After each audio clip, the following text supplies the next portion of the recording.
আফসার হত্যার বিচারের দাবিতে মানববন্ধন পাবনায়। তারিখ 17 নভেম্বর সোমবার সরল 10 ঘটিকায়।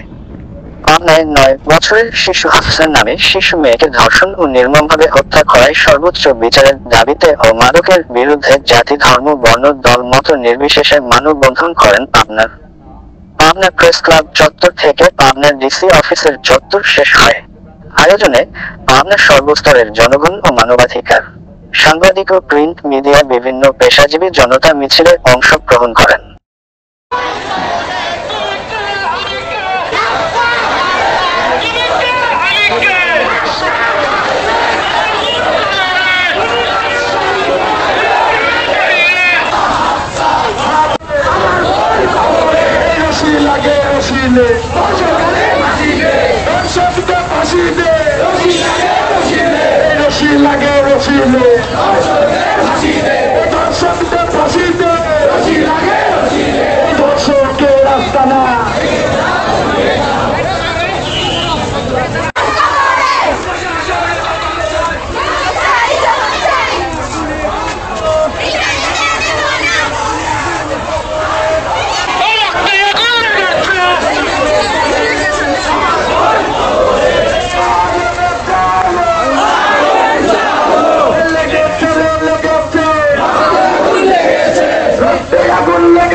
ট্রাইব্যুনালে বিচার করার ব্যাপারে আমরা পাবনাবাসী দাবি জানাচ্ছি এবং পাবনাতে আর কোনোদিন যেন এরকম কোনো